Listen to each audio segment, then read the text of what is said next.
Selamat datang kembali di pembahasan mendalam kita. Hari ini kita fokus ke satu bab spesifik dari The Art of Impossible.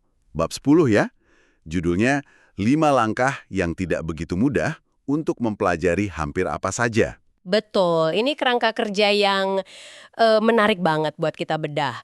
Bukan cuma soal ngapalin fakta, tapi gimana sih caranya membangun pemahaman yang benar-benar nempel gitu. Iya, dan ini krusial banget kan kalau kita mau capai hal-hal yang mungkin awalnya terasa, wah mustahil. Oke, langsung aja deh. Langkah pertama, ini namanya unik nih. 5 buku kebodohan. Maksudnya apa nih? Haha, iya, kedengerannya aneh ya. Tapi intinya tuh kita harus sadar dan terima aja kalau pas awal belajar sesuatu yang baru, kita pasti merasa bingung atau ya bodoh lah istilahnya. Jangan dihakimi perasaan itu. Oke, jadi terima aja kebingungan di awal. Terus strateginya gimana? Nah, strateginya itu pilih 5 buku, mulai dari yang katakanlah paling populer atau umum dulu, buat kenalan sama istilah-istilah dasar, sama lanskap topiknya gimana. Biar nggak kaget langsung yang teknis banget gitu ya. Iya, betul. Baru deh pelan-pelan pindah ke buku yang lebih teknis, sampai akhirnya ke buku yang wah ini bener-bener nantang pemikiran kita. Dan fokusnya bukan nyatet semua detail ya, Oh ya, terus apa? lebih ke ngikutin rasa penasaran aja. Mana nih bagian yang menarik? Pertanyaan apa yang muncul pas baca? Jadi kayak membangun fondasi tanpa tekanan harus ngerti semuanya saat itu juga. Masuk akal.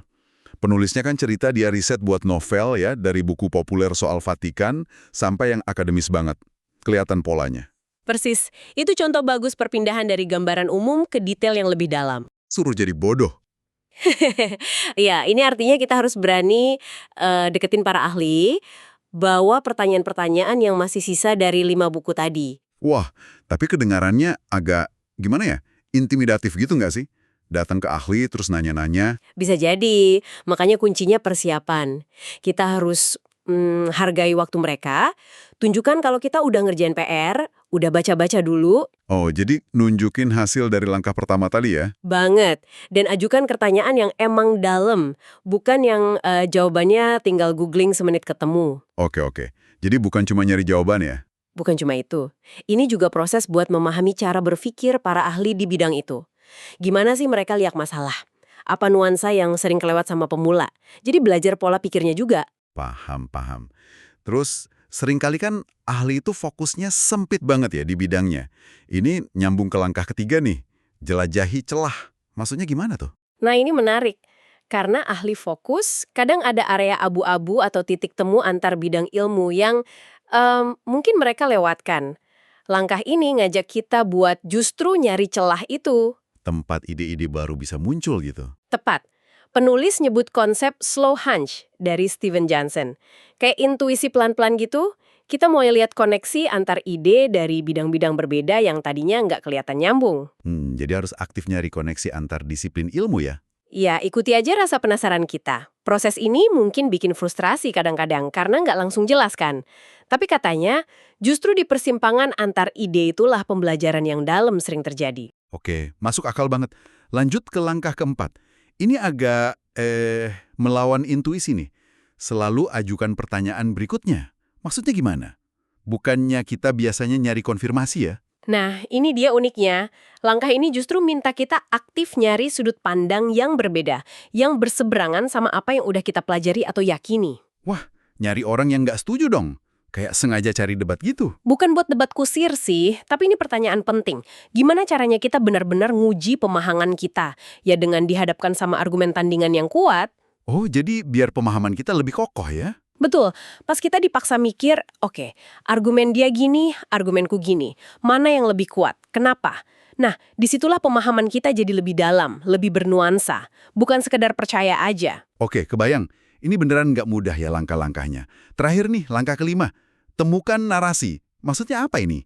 Setelah semua proses tadi, baca nyaca, nyari celah, nyari tantangan, sekarang pertanyaannya, jadi apa sih intinya buat kamu? Langkah ini soal menyaring semua kerumitan itu jadi satu cerita atau ringkasan yang simple dan gampang diingat. Semacam tes akhir, gitu ya? Bisa nggak kita jelasin ulang dengan bahasa sederhana? Persis, itu ujian lakmusnya. Kalau kita bisa jelasin ke orang awam, berarti kita udah beneran paham. Ini juga bantu ngelawan kutukan pengetahuan itu loh. Apa tuh kutukan pengetahuan? Itu kondisi di mana kita udah ahli, terus kita lupa betapa susahnya dulu pas awal belajar. Jadi nganggap orang lain harusnya ngerti juga. Nah, bikin narasi ini bantu kita ingat lagi prosesnya. Menarik ya. Dan katanya semakin ahli, malah semakin sadar banyak yang belum diketahui. Iya, itu ironisnya. Tapi kesadaran itu justru jadi bahan bakar lagi buat terus penasaran, buat mulai siklus belajar baru lagi. Jadi ini kayak puncak, tapi sekaligus titik awal lagi. Oke, jadi kalau dirangkum 5 langkah ini. 5 buku kebodohan, jadilah si bodoh, jelajahi celah, selalu ajukan pertanyaan berikutnya, dan temukan narasi. Emang nggak gampang, tapi kerangkanya kuat banget buat belajar mendalam ya. Iya, ini bukan cara instan, tapi proses yang terstruktur dan butuh kesengajaan.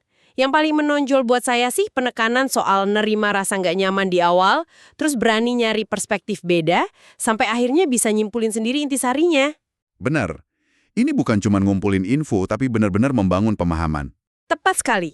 Hah, sebagai penutup nih, mungkin ada pertanyaan buat pendengar kita renungkan ya.